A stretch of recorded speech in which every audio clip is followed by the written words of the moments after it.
আসসালামু আলাইকুম viewers, MBN motion YouTube চ্যানেলে আপনাকে স্বাগতম।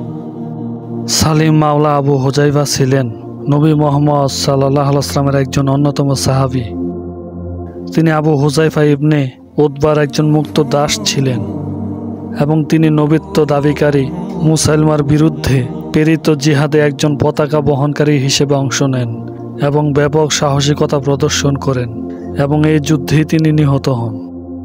ইসলামের প্রাথমিক লগ্নেই সালিম মাওলা তার মনিব আবু হুজাইফার সাথে ইসলাম গ্রহণ করেন।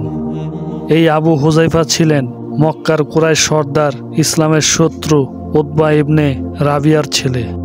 প্রাথমিক অবস্থায় তারা দুজনেই গোপনে ইবাদত করতেন।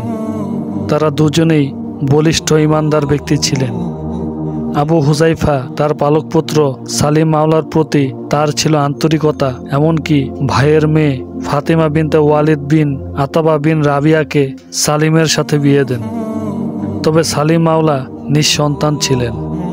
মুহাম্মদ সাল্লাল্লাহু আলাইহি ওয়াসাল্লাম হিজরতের পূর্বেই তিনি তার দ্বীনী বন্ধু ও অভিভাবক হুজাইফার সাথে মদিনায় হিজরত করেন।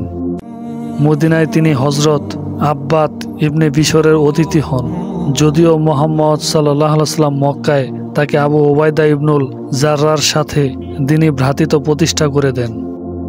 সালিম মাওলা ইবনে আবু হুজাইফা বদর, উহুদ, খন্দক সহ সকল যুদ্ধেই তিনি মুহাম্মদ সাল্লাল্লাহু আলাইহি ওয়াসাল্লামের সাথে অংশগ্রহণ করেছিলেন।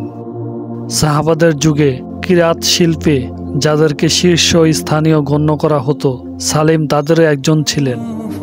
তিনি সুমধুর কণ্ঠের অধিকারী ছিলেন। এমনকি কোরআন শুনতে শুনতে একদিন মুহাম্মদ সাল্লাল্লাহু আলাইহি ওয়াসাল্লাম তার ঘরে ফিরতে দেরি করে ফেলেছিলেন এবং মুহাম্মদ সাল্লাল্লাহু আলাইহি ওয়াসাল্লাম তার কোরআন তেলাওয়াত শুনে প্রশংসা করেছেন। মুহাম্মদ সাল্লাল্লাহু আলাইহি ওয়াসাল্লাম 4 ব্যক্তির নিকট কোরআনকে শিক্ষা নির্ভরযোগ্য বলেছেন। তাদের মধ্যে সালিম ছিলেন একজন।